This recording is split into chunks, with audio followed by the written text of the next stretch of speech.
सल्लल्लाहु अलैहि वसल्लम सलातो वस्सलाम अलैका या रसूलल्लाह सलातो वस्सलाम अलैका या हबीबल्लाह सलातो वस्सलाम अलैका या रसूलल्लाह सलातो वस्सलाम अलैका या नबी अल्लाह सल्लल्लाहु अलैहि वसल्लम।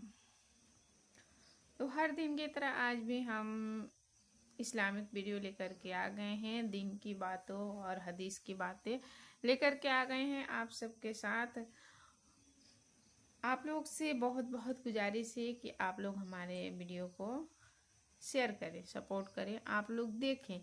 मैं जब से चैनल बनाई हूँ अभी तक मेरी वीडियो एक भी नहीं चली है। पता ना आप लोग को किस तरह का वीडियो चाहिए जो आप लोग देखना पसंद करते हैं, लेकिन मैं हार मानने वाली नहीं हूँ, क्योंकि मैं तीन चैनल क्रिएट की। मैं रेसिपी वाला चैनल क्रिएट की, एक मेरा चैनल था सुन्नी इस्लामिक ज़िंदगी, उस पर भी मैं बहुत काम की। वो किसी ने हैक कर लिया, आज तक वो चैनल नहीं आया।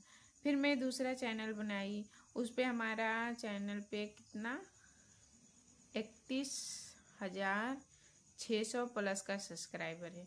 उसको स्ट्राइक मार दिया गया, तीन स्ट्राइक मार दिया गया यूट्यूब की तरफ से। हमारे चैनल को बैन कर दिया गया है। फिर से मैं इस चैनल पे काम कर रही हूँ, तो बहुत उम्मीद लेकर के आई हूँ कि इसमें सिर्फ मैं किसी का वीडियो नहीं डालूँगी, मैं किसी के वॉइस पे नहीं डालूँगी, मैं अपना ओरिजिनल कंटेंट डालूँगी। मैं अपना दीन की तालीम खुद का, किसी का बताया हुआ नहीं, खुद का एक्सपीरियंस हदीस जो है वो मैं डालूँगी, वो शेयर करूँगी आप सबसे, और आप लोग सपोर्ट करेंगे। मुझे यकीन है, उम्मीद है। चलिए, जैसे शुरू से ही आदमी ऊपर नहीं चला जाता है, धीरे धीरे ये चलता है, उसी की तरह मैं ये उम्मीद लगा करके अपना दिन की बातें सिखाने की तैयारी साथ में लेकर के चल रही हूँ। इंशाल्लाह क्या पता आप लोग को समझ में आ जाए, तो आप लोग हमें सपोर्ट कर दें। तो ज़्यादा बातें ना करते हुए मैं चल रही हूँ आप लोग को हदीस की ओर लेकर के, और आप लोग गौर कीजिएगा, हमारे हदीस पे आप लोग गौर कीजिएगा, ध्यान दीजिएगा और सही से सुनिएगा। खास करके बात ये हो जाती है कि जो बेहयाई की तरफ औरतें लेकर के जाती हैं, उस पे मर्द हो या औरत हो, हर कोई बेहयाई की तरफ दौड़े भागे जा रहा है। लेकिन इस्लाम की तरफ, दीन की तरफ अगर 10 मिनट की इस्लाम की वीडियो हो तो इंसान से बर्दाश्त नहीं हो पा रही है। अगर एक घंटे की क्या कहा जाए, 3 घंटे की फिल्में चलती हैं, उसमें आदमी मज़े लेकर के इस फिल्मों को देखता है। इस्लाम हजम नहीं हो रही है, लेकिन मैं हार मानने वाली में से नहीं हूँ। मैं हार नहीं मानूंगी। मैं आपको दीन के तरफ ले जाऊंगी, तो ले करके जाऊंगी। चलिए, इसी के साथ मैं अपना हदीस आप लोग की तरफ शेयर करती हूँ, सुनाती हूँ। आप लोग गौर करके सुनिएगा, ध्यान दे करके सुनिएगा कि क्या हदीस है। आज का हदीस का हमारा चैप्टर है कि अल्लाह की किताबें। अल्लाह की किताबें, आप लोग को मालूम होगा कि अल्लाह की किताबें कितनी हैं और कौन कौन सी हैं। अगर नहीं मालूम होगा तो मैं बैठी हूँ आप लोग को बताने के लिए। बस मेरा काम ही है कि मैं आप लोग को सिखाऊं और बताऊं। तो खुदाए ताला की किताबें, सवाल हमारे और आपके जहन में उठती है, खुदा ताला की किताबें कितनी हैं? खुदा ताला की किताबें कितनी हैं? अगर आप लोग को मालूम है तो आप लोग कमेंट करके बताइएगा, नहीं तो मैं बता रही हूँ आप लोग को खुदा ताला की किताबें कितनी हैं। खुदा ताला की किताबें छोटी बड़ी बहुत सी किताबें हैं, छोटी बड़ी बहुत सी किताबें हैं। नाजिल हुई बड़ी किताब को किताब और छोटी किताब को सहीफा कहते हैं। उनमें 4 किताबें बहुत मशहूर हैं। आप लोग को पता है उनमें से 4 किताबें कौन सी मशहूर है? बेशक सबको पता होगा यकीनन। मैं बता रही हूँ। मशहूर किताब में अव्वल नंबर पे क्या आता है? तौरेत। दूसरे नंबर पे आता है, चलिए इसका तबसरा कर दूँगी, तौरेत किस पे नाजिल हुआ? तौरेत किस पे नाजिल हुआ? तौरेत जो हजरत मूसा अलैहिस्सलाम पर नाजिल हुई। तौरेत हमारे मूसा अलैहिस्सलाम पे नाजिल हुई। दूसरा जब्बूर, जब्बूर जो हजरत दाऊद अलैहिस्सलाम पर नाजिल हुई। तीसरा इंजील, तीसरा क्या है? इंजील जो हजरत ईसा अलैहिस्सलाम पर नाजिल हुई। और चौथी आप लोग बता दीजिए कि चौथी किस पे नाजिल हुई? चौथी हमारे प्यारे नबी करीम सल्लल्लाहु अलैहि वसल्लम पे नाजिल हुई। चौथी कुरान मजीद हमारे प्यारे नबी करीम सल्लल्लाहु अलैहि वसल्लम पे नाजिल हुई।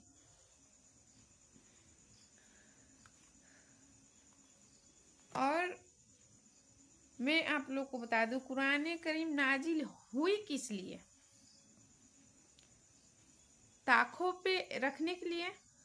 कुरान मजीद जो नाजिल हुई है ताकों में, बक्स में सजा करके रखने के लिए नाजिल हुई है। तो आप सब बोलेंगे कि नहीं, पढ़ने के लिए रखी है। कुरान शरीफ पढ़ने के लिए नाजिल हुई है। हम अपने घर में लेके आते हैं, ताक पे सजाने के लिए नहीं लेके आते हैं। किस लिए लेके आते हैं? हम उसको पढ़ने के लिए लेकर के आते हैं। आप तो कह देंगे कि हम पढ़ने के लिए लेके आते हैं, लेकिन आप पढ़ते कब हैं? आप कभी पढ़ते हैं? मेरी माँ बहनों, ये बताओ कि आप कभी कुरान मजीद को पढ़ते हैं? नहीं पढ़ते हैं, क्योंकि वो ताकों में रखा हुआ है, वो बक्स में बंद करके रखा हुआ है। तो कुरान मजीद बक्स में बंद करने वाली चीज़ नहीं है। कुरान मजीद को बार बार पढ़ने वाली किताब है।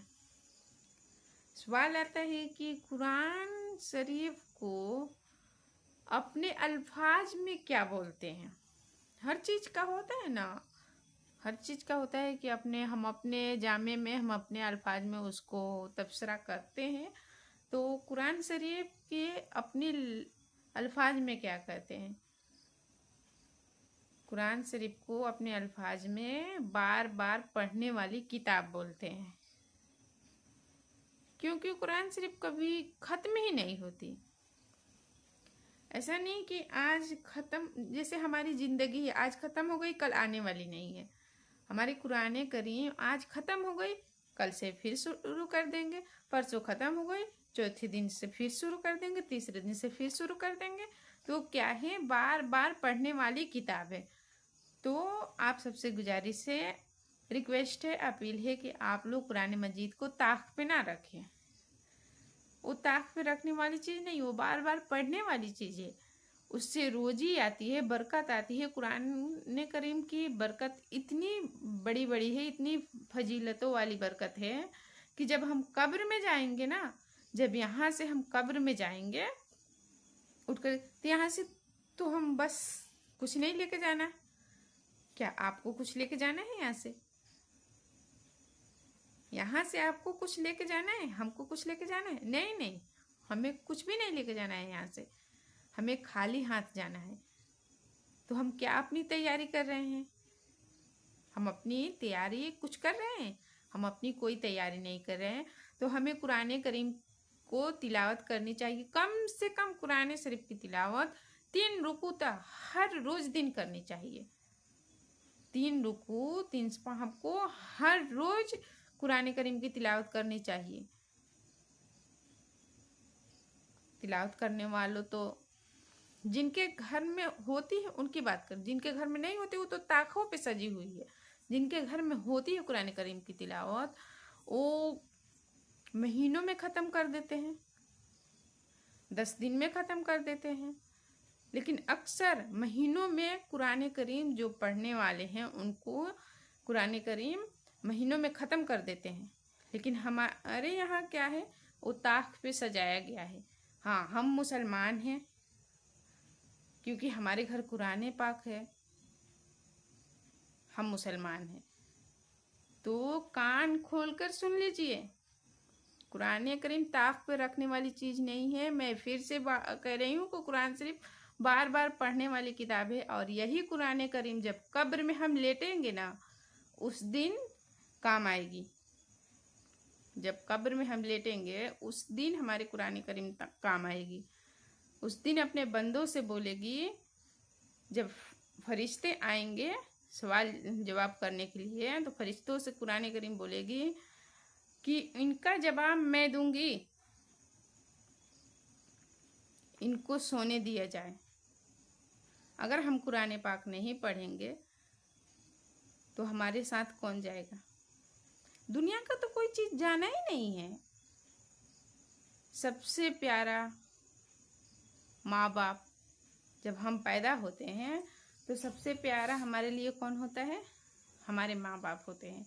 उसके बाद से जब हम कुछ बड़े हो जाते हैं, हमारे निकाह हो जाती है, हमारी शादी ब्याह हो जाती है, तो हम औरतों के लिए कौन? हमारे शौहर अजीज हो जाते हैं। सबसे अजीज तरीन बेहतर इंसान कौन होता है? हमारे शौहर होते हैं। उसके बाद जो हमारे औलाद होते हैं, लड़का हो या लड़की हो, जो औलाद होते हैं, शौहर के बाद वो अजीज हमारे औलाद हो जाते हैं, हमारे बच्चे हो जाते हैं। लेकिन अगर हम बिना शादी के मरते हैं तो हमारे माँ बाप भी कब्र में नहीं जाएंगे। शादी के बाद हमारे अजीज कौन है? हमारे शौहर हैं, वो भी हमारे साथ नहीं जाने वाले हैं। उसके बाद जो हमारे बच्चे हैं उससे भी अजीज हो जाते हैं, वो भी हमारे साथ नहीं जाने वाले हैं। हमारे साथ कोई नहीं जाने वाला है। हमारे साथ जाने वाला है तो हमारी नेकी अमाल जाने वाली है। तो हमें खूब कुरान करीम की तिलावत करनी चाहिए, हमें नफल नमाज पढ़नी चाहिए, हमें अल्लाह तबारक व तआला के जिक्र व अस्कार करनी चाहिए, क्योंकि ये सब हमें दुनिया में भी फ़ायदा देती है, दुनिया में भी फ़ायदा देती है और आखिरत में भी फ़ायदा देती है।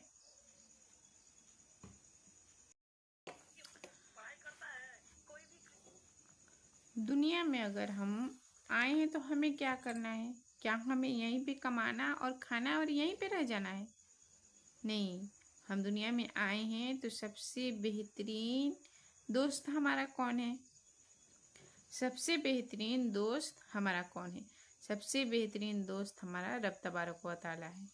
अगर हमें दिल लगाना ही है, दोस्ती करना ही है, तो हम अपने अल्लाह पाक से करें। मैं ये गारंटी देती हूँ, ये लिख के देती हूँ कि जब अल्लाह तबारक व तआला से आप दोस्ती करेंगे तो हमारी दिल की बात, जो हमारे दिल में बातें हैं, वो किसी से कहने की ज़रूरत नहीं पड़ेगी। हमारे रब तबारक तआला हमारे कहने से पहले जब हम इसमें सोचते हैं ना, तो वो सुन लेते हैं, वो जान लेते हैं। तो हमें किसी और से दिल लगाने की ज़रूरत नहीं है। हमें दिल लगाना है तो अपने अल्लाह पाक से दिल लगाएं, उनके दी हुई किताबों से दिल लगाएं, उनके रसूल से दिल लगाएं। जब हम अपना दिल अल्लाह और रसूल से लगा लेंगे तो हमारी हर एक मुश्किल, हर एक परेशानियां हमसे दूर चली जाएगी।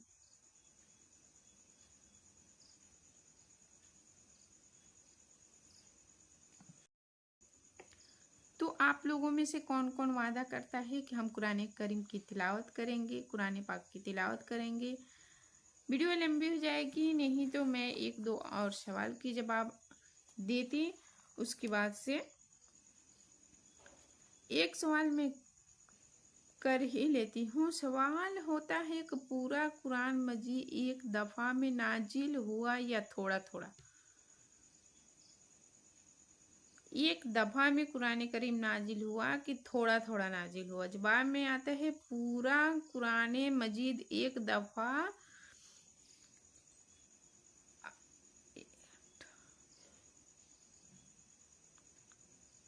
नाजिल नहीं हुआ, बल्कि ज़रूरत के मुताबिक 33 बरस तक थोड़ा थोड़ा नाजिल हुआ, होता रहा।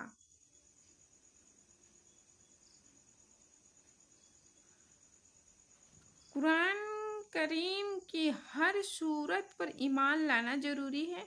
बेशक ये सवाल एकदम सही है। क्या कुरान मजीद की हर सूरत पे अपना ईमान लाना जरूरी है? तो हाँ, आइए जवाब सुनते हैं। हाँ, कुरान मजीद की हर सूरत और हर आयत पे ईमान लाना जरूरी है। अगर एक आयत का भी इनकार कर दिया या ये कहा कि कुरान जैसा नाजिल हुआ था अब वैसा नहीं है, बल्कि इसमें कोई आयतें कम या ज़्यादा कर दिया गया है, तो वह काफिर है। जो कुरान मजीद के बारे में ये सोच लिए कि पहले कुरान मजीद जो हमारे हुजूर करीम सल्लल्लाहु अलैहि वसल्लम कुरान मजीद लिखे थे, वो कुरान मजीद बेहतर थी आज की कुरान, तो वो क्या है, काफिर हो जाएगा। कुरान मजीद में कोई शक नहीं, जो पहले था वो आज भी है, और इंशाअल्लाह यकीनन क़यामत के दिन तक कुरान मजीद वैसा ही रहेगा। तो आप लोगों को मेरी वीडियो अच्छी लगे तो लाइक शेयर सब्सक्राइब ज़रूर कीजिएगा। यकीनन आप लोग ज़रूर कीजिएगा, मुझे सपोर्ट कीजिए। मुझे अपने गांव को, औरतों को इल्म देना है, इल्म सिखाना है। जो बेनमाजी हैं उनको नमाजी बनाना है। आप लोग सपोर्ट कीजिए ताकि मैं उन लोगों को भी ये बता सकूं, समझा सकूं, औरतों का इज्तिमा खड़ा कर सकूं। यकीनन अगर जिस दिन मैं लाखों की सपने नहीं देख रही हूँ, जिस दिन मेरा 50,000 सब्सक्राइबर हो जाएंगे, हमारा फैमिली हो जाएगा, और मुझे ये हदीस पढ़ने की एक्सपीरियंस हो जाएगी बहुत अच्छे तरीके से, और हर चीज़ हर हदीस की बारीकी से मैं बताना सीख जाऊंगी, और 50,000 आप लोग हमारा कंप्लीट करा देंगे फैमिली सब्सक्राइबर, तो मैं इंशाल्लाह औरतों का इज्तिमा खड़ा कर दूंगी। चाहे वो जिस तरीके से हो उस तरीके से औरतों का इज्तिमा खड़ा करूंगी इंशाल्लाह। आप लोग की दुआ की ज़रूरत है। आप लोग दुआ करें कि मैं औरतों का इज्तिमा खड़ा कर सकूं। आप लोग अगर सपोर्ट करेंगे तो इंशाल्लाह मैं आगे बढ़ सकती हूं, और उम्मीद है हमारे मुसलमान भाई और बहन से कि हमें सपोर्ट करेंगे, सब्सक्राइब करेंगे, शेयर करेंगे। इंशाल्लाह मिलते हैं फिर नेक्स्ट वीडियो में। अल्लाह तबारक व तआला आप सबकी नेक जायज़ तमन्नाओं को पूरी फरमाए। आप लोग को कुरान पढ़ने की और नमाज़ पढ़ने की तौफीक अता फरमाए। जो हमारी माँ बहनें नमाज़ पढ़ती हैं माशाअल्लाह, इन्ना माशाअल्लाह बहुत अच्छी बात है। जो नहीं पढ़ती हैं तो वो अपने घर में जो बड़े हैं, बुजुर्ग हैं, छोटे हैं, नहीं पढ़ते हैं, उनको हिदायत दें कि आप नमाज फ़र्ज है, नमाज माफ़ नहीं है। जो फ़र्ज नमाज है वो कभी माफ़ नहीं है। चाहे 100 कत्ल माफ़ हो सकती है, तौबा करने पे हर एक गुनाह माफ़ हो सकती है, लेकिन नमाज माफ़ नहीं होने वाली है। और नमाज और कुरान हमें कब्र में काम आएगी, जन्नत में ले जाने की रास्ता है, जरिया है।